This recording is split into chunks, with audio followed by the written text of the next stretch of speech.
অনেক দিন পরে নিজে হাতে খাঁটি নারিকেলের তেল বানালাম একদমই অর্গানিকভাবে। নিজে হাতে কোনো জিনিস বানিয়ে খাওয়া বা ব্যবহার করার মজাই কিন্তু আলাদা। হ্যালো এভরিওয়ান, আসসালামু আলাইকুম। সবাই কেমন আছেন? আলহামদুলিল্লাহ, আমিও ভালো আছি।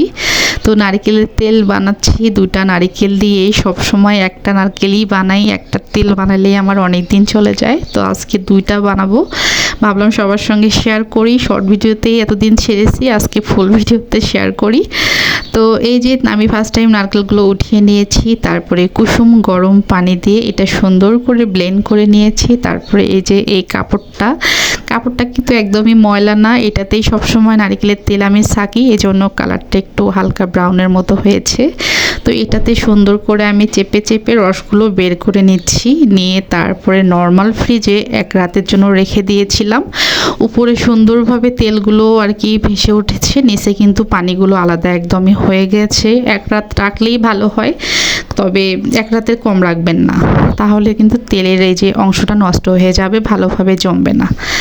এবার আমি এটা এই যে সুন্দর করে উঠিয়ে নিচ্ছি। দেখুন কত সুন্দর মাখন, আমার তো দেখেই খেতে মন চায়, আর এটার ফ্লেভারটাও অনেক সুন্দর লাগে। তো যাই হোক, নিজে হাতে জিনিস বানিয়ে খাওয়া বা ব্যবহার করাটা যে কতটা শান্তির, আমরা যারা বানিয়ে ব্যবহার করি বা খাই কিছু বানিয়ে, তারাই জানে এটার আসল মজা। তো এবার আমি এটা সুন্দর করে কেটে কেটে চুলায় দিয়ে দিচ্ছি এবং হাতে সময় নিয়ে আমি এটা ভালোভাবে জাল করে নেব। আর অবশ্যই একটু ধৈর্য সহকারে জাল করতে হবে। চুলার জাল হাই হিটে দেয়া যাবে না। আমি এটা মিডিয়াম রেখে একদমই ভালোভাবে জাল করে নিয়েছি, যেন তেলটা সুন্দর স্বচ্ছভাবে বের হয়।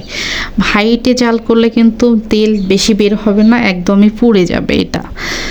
তো যাই হোক, এই যে এবার আমি সুন্দর করে জাল করতেছি ধীরে ধীরে, যে এটা ধীরে ধীরে যেন গলে যায়, একদমই না।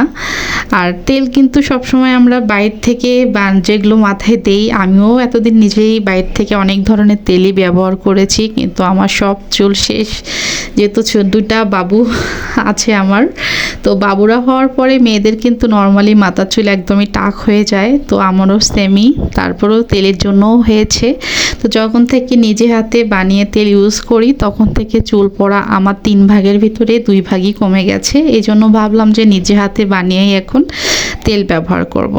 তো এটা দেখুন তেল কিন্তু ছেড়েছে। এটা আমি আরও ভালোভাবে জাল করে নেওয়ার পরে যখন ব্রাউন হয়েছে পুরাটা, তখন আমি এটা জাল বন্ধ করে ঠান্ডা করে নিয়েছি। এবার আমি সুন্দরভাবে বোতলে ঢেলে নিয়েছি। প্রায় 250 গ্রামের মতো তেল হয়েছে। তো দেখুন দুটা নারকেলের 250 গ্রাম তেল কিন্তু আমার বেশ অনেক দিনই চলে যাবে।